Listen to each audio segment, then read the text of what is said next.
तो मैं वहाँ चंडीगढ़ 17 सेक्टर में किसी बड़े एजेंट का मैंने नाम सुना हुआ था, मुझे कई लोगों ने उसे रेकमेंड भी किया था। 1 लाख रुपए एडवांस में मांगे और कहा कि जब आपका वीज़ा आ जाएगा आपको 1 लाख रुपए मुझे फिर बाद में भी देने हैं। तो मेरी वाइफ का वीज़ा, विजिटर वीज़ा जो है वो रिफ्यूज़ कर दिया इमिग्रेशन ने। तो चलो हमने फिर वीज़ा अप्लाई किया, 2 महीने फिर वेट की, 2 महीने के बाद फिर वीज़ा रिफ्यूज़। जो उसने मुझसे डॉक्यूमेंट लगवाए थे, जो उसने मुझे दिखाए, जो डॉक्यूमेंट उसने एप्लीकेशन के साथ सबमिट किए थे, मैं देख के हैरान हो गया दोस्तों। मैं हैरान हो गया कि ये एग्री ऐसी फाइलें लगाते हैं, इनके पास लोग आ कहाँ से रहे हैं, इनके वीज़ा अप्रूव कैसे हो रहे हैं। मैं देख के मैंने तो अपना सर पकड़ा ऐसे। उस टाइम मेरे बाल हुआ करते थे, मैं अपने बाल पकड़ के ऐसे खींचे कि ये क्या है। तो जब आप ये माइग्रेशन रिलेटेड इशू हो जाते हैं, जब आपको कोई अपनी वीज़ा एप्लीकेशन फ़ीस लगानी है, आप अपनी मेहनत से जोड़ी हुई एक एक कमाई जो है वो एजेंट को देने के लिए तैयार हो जाते हैं, तो कम से कम ये तो चेक करें कि वो एजेंट इस लायक है या नहीं।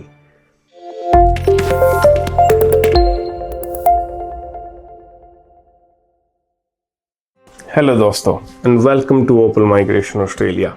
आज की वीडियो में हम बात करेंगे पार्टनर्स वीज़ा की।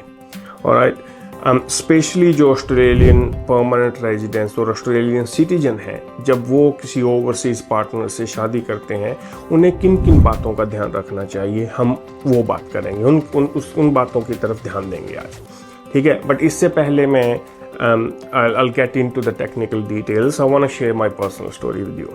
Alright, आज से 8 साल पहले जब मैंने अपने पार्टनर से शादी की थी, my partner used to live here in Australia, right? But हमारी शादी से कुछ साल पहले उसने इंडिया जाके अपने फैमिली के साथ वहाँ पे कुछ बिजनेस को, उनका जो फैमिली बिजनेस था उसको देख रेख करने के लिए डिसाइड किया। So she decided to go back to India. Alright, तो वो वापस इंडिया चले गए। And then few years later we decided to get married. जब हमने अपना शादी का फैसला किया तब उन्हें ऑस्ट्रेलिया को छोड़े हुए तकरीबन 3-4 साल हो गए थे, ठीक है। So we finally we got married in India. तो जैसा कि मोस्टली सभी लोग करते हैं, जब आप इंडिया में हैं तो आप अपने पार्टनर का जो है वो विजिटर वीज़ा अप्लाई करेंगे सबसे पहले। तो हमने भी ऐसा ही किया। तो जैसा कि दोस्तों मैं पहले बता चुका हूँ अपनी वीडियोज़ में, मैं चंडीगढ़ के पास का रहने वाला हूँ। तो मैं वहाँ चंडीगढ़ 17 सेक्टर में किसी बड़े एजेंट का मैंने नाम सुना हुआ था, मुझे कई लोगों ने उसे रेकमेंड भी किया था। I'm not gonna tell you the name of that agent. उनकी फ़ीस भी थोड़ी हाई थी। उन्होंने मुझसे 1 लाख रुपए, उस आज से मैं 8 साल पहले की बात कर रहा हूँ, 1 लाख रुपए एडवांस में मांगे और कहा कि जब आपका वीज़ा आ जाएगा आपको 1 लाख रुपए मुझे फिर बाद में भी देने हैं। तो ओवरऑल जो है उनकी फ़ीस अराउंड 2 लाख रुपये थी विजिटर वीज़ा की, जो कि थोड़ी एक्सपेंसिव साइड थी, पर दैट्स ओके। मुझे लगा कि ठीक है, अगर एजेंट अच्छे हैं तो that's okay, will give them whatever they need. तो हमने उनकी फ़ी पे की। उन्होंने जो भी डॉक्यूमेंट्स हमसे मांगे, हमने उनके वो डॉक्यूमेंट भी उन्हें दिए। तो यूजुअली जो है जब शादी के बाद आप विजिटर वीज़ा अप्लाई करते हो 15-20 दिन में वीज़ा आ जाना चाहिए। और यही उन्होंने मुझे कहा कि आपका वीज़ा जो है, आपकी वाइफ का वीज़ा 15-20 दिन में आ जाएगा। So you both of you can go back to Australia together, ठीक है। तो मेरी छुट्टी थी तकरीबन 6 वीक की। मैं वहाँ रुका, मेरी छुट्टी पूरी ख़त्म हो गई लेकिन वीज़ा नहीं आया, ठीक है। तो मैं वापस ऑस्ट्रेलिया आ गया। यहाँ पे आके मैंने तकरीबन 4-5 हफ्ते वेट की अलग से कि वीज़ा आएगा। मैंने उनको कॉल भी की, कई बार ईमेल्स भी की। वो कहते हो don't worry sir, you know you will get the visa and all this like normally how agents do.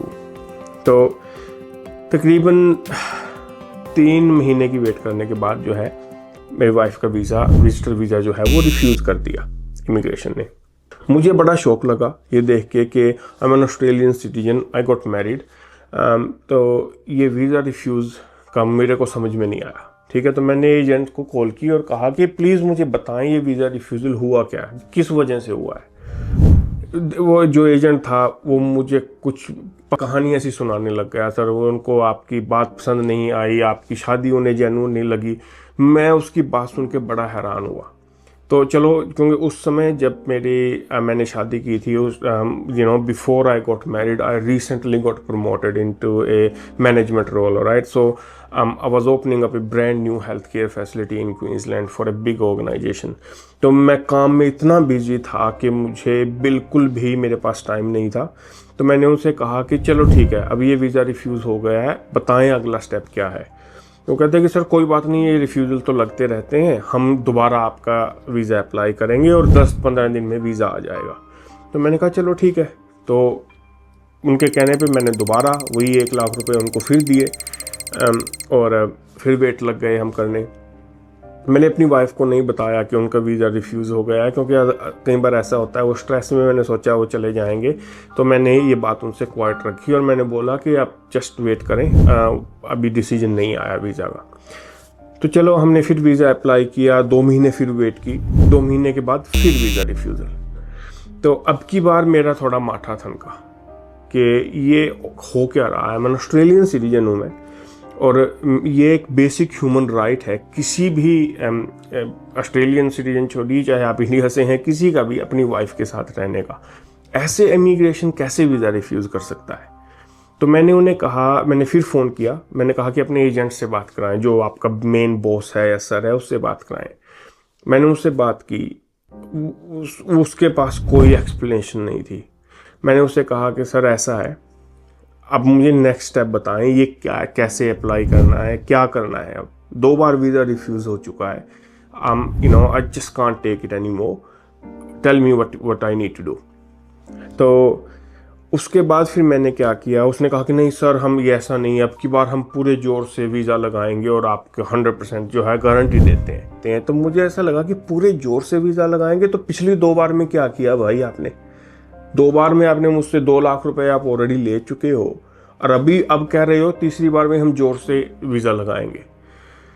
तो मुझे कुछ अजीब सा लगा उसकी बात से। मैंने उसे कहा कि सर ठीक है, मैं आपको पैसे दे देता हूँ, लेकिन अब की बार कोई भी डॉक्यूमेंट जो आप वीज़ा एप्लीकेशन के साथ लगाएंगे, I want to see that, मुझे वो डॉक्यूमेंट देखना है। तो वो थोड़ा हिचकिचाया, लेकिन मैंने उसे कहा कि अगर आप ये नहीं कर सकते तो मैं आपसे वीज़ा नहीं लगवाऊंगा।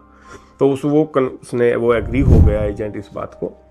तो उसने फिर से वीज़ा फाइल प्रिपेयर की, और मैंने उसे कहा कि जो आपने पीछे डॉक्यूमेंट सबमिट किए हैं वीज़ा एप्लीकेशन के साथ, मुझे वो भी भेजें आप, मुझे वो भी देखने हैं। तो उसने मुझे फिर सारी फाइल जो है, मैंने 2 हफ्ते वेट की, 2 हफ्ते के बाद उसने मुझे सारी ईमेल में फाइल भेजी।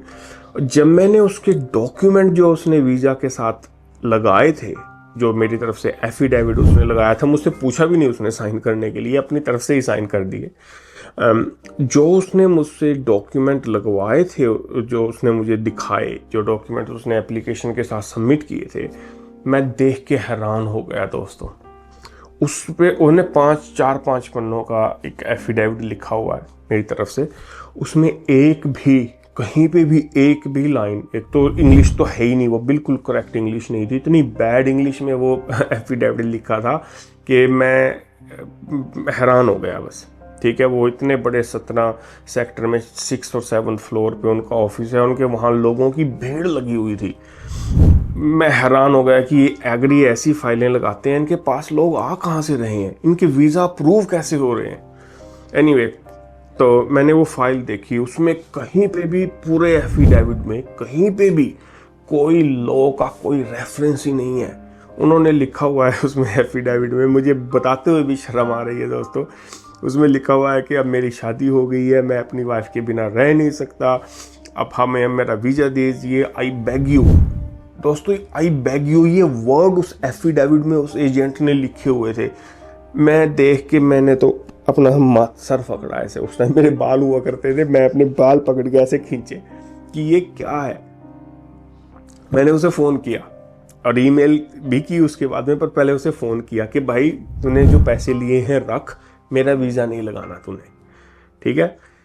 वो कहता सर क्या हुआ। मैंने उसे कहा भाई, मैं अपनी जॉब में, हमारा गवर्नमेंट के डिपार्टमेंट के साथ डेली का हमारा उनके साथ चलता रहता है ऐसे ही, ठीक है। हमारे डॉक्यूमेंटेशन उनके पास, गवर्नमेंट के पास जाते हैं, इमिग्रेशन के पास नहीं, डिफरेंट डिपार्टमेंट के पास, लेकिन I know how to communicate with the government authorities.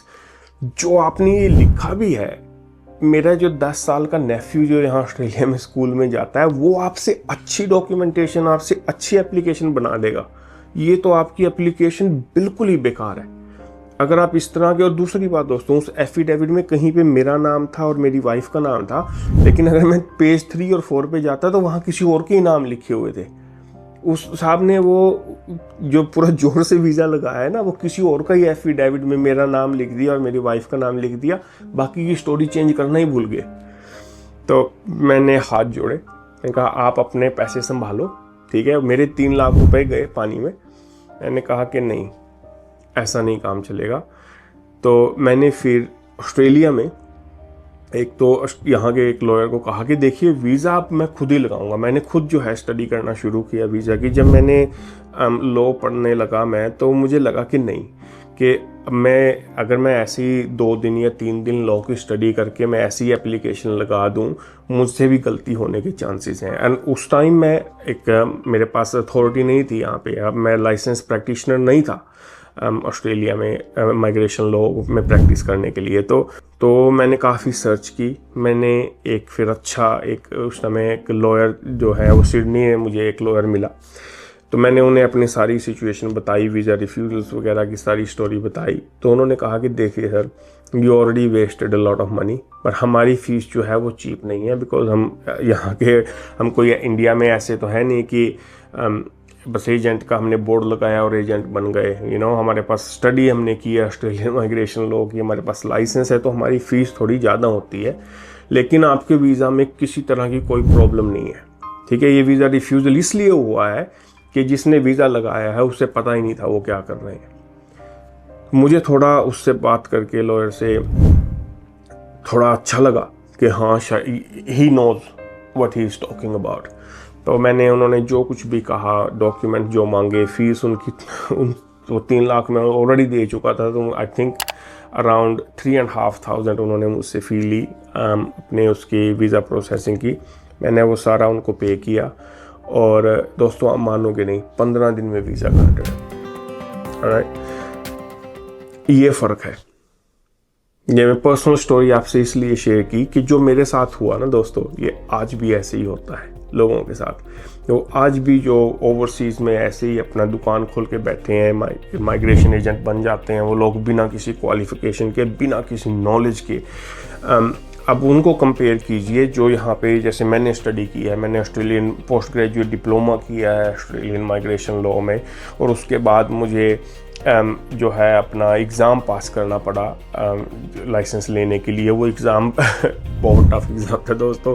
उसमें लॉ के बारे में इतने सवाल पूछते हैं, आपको एक दूसरे लॉयर के साथ, जो हमारा एक एक्सपीरियंस लॉयर होता है, उसको सेटिस्फाई करना होता है एग्ज़ाम में कि आपको माइग्रेशन लॉ की नॉलेज है, you can apply that migration law to any situation. और ताकि अगर आपके पास कोई क्लाइंट आ जाए, आप उसको अच्छे से रिप्रेजेंट कर सको, ठीक है। ओवरसीज़ जो एजेंट हैं वहाँ ऐसा कुछ नहीं होता, वो तो बस बन जाते हैं एजेंट, पता नहीं भगवान जाने कैसे। तो सबसे पहले मैं दोस्तों यही कहूँगा कि अगर आप ऑस्ट्रेलिया में परमानेंट रेजिडेंट या सिटीजन है और आपका पार्टनर ओवरसीज़ है, तो सबसे पहले ये जो नौसिखिए एजेंट है ना, इनके पास मत जाएं, ठीक है। अच्छे किसी एजेंट के पास जाएं।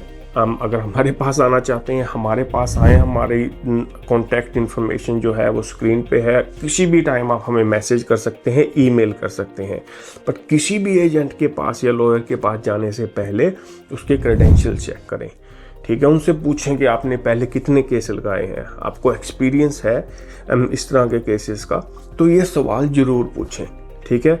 जो मेरे साथ हुआ दोस्तों, उससे कुछ सीखें, ठीक है। मेरा ये स्टोरी शेयर करने का मकसद ही यही है, क्योंकि ये इस तरह के एजेंट जो हैं, आपको इंडिया में, पाकिस्तान में, ओवरसीज़ किसी भी कंट्री में हैं आप, ये ऐसे ही बैठे हैं और इनका काम है बस, राम ही जाने इनका काम क्या है, ठीक है। बट ये आपकी लाइफ है दोस्तों। जब हम बीमार हो जाते हैं, ठीक है, हम ये देखते हैं कि अच्छा डॉक्टर कौन है, हम किस अच्छे डॉक्टर के पास जाएं, ठीक है। मैं अपने इस प्रोफेशन को किसी मेडिकल प्रोफेशन से मैं कंपेयर नहीं कर रहा, ठीक है। Doctors is the greatest profession on the earth, ठीक है। डॉक्टर्स और नर्सेज से बड़ा प्रोफेशन देखिए मेरी नज़र में, मैं नहीं मानता कि कोई दूसरा है।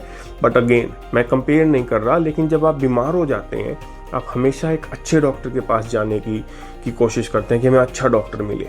तो जब आप ये माइग्रेशन रिलेटेड इशू हो जाते हैं, जब आपको कोई अपनी वीज़ा एप्लीकेशन फ़ीस लगानी है, आप अपनी मेहनत से जोड़ी हुई एक एक कमाई जो है वो एजेंट को देने के लिए तैयार हो जाते हैं, तो कम से कम ये तो चेक करें कि वो एजेंट इस लायक है या नहीं। ठीक है, ये मेरा, अगर कुछ आप इस वीडियो से सीख सकें या नहीं, ये ज़रूर सीखें। ठीक है, अच्छे एजेंट, नॉलेजेबल एजेंट के पास जाएं और अपनी जो अपने मेहनत से जो 4 पैसे आपने जोड़े हैं, जो कमाए हैं, आपके पेरेंट्स ने जो भी आपके ऊपर इन्वेस्ट कर रहा है, देखिए उसको वेस्ट मत करें। ठीक है दोस्तों, तो आई होप कि आपने मेरी इस 8 साल पुरानी स्टोरी से कुछ सीखा होगा।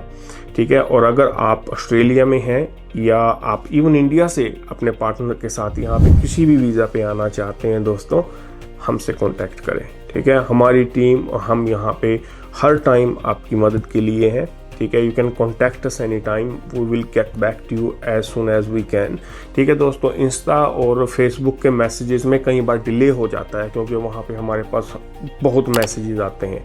ठीक है, लेकिन ये व्हाट्सएप का नंबर जो आप स्क्रीन पे देख रहे हैं, ये नंबर मेरे पास रहता है। जैसे ही आपका मैसेज आता है, I try to get back to you within 24 hours.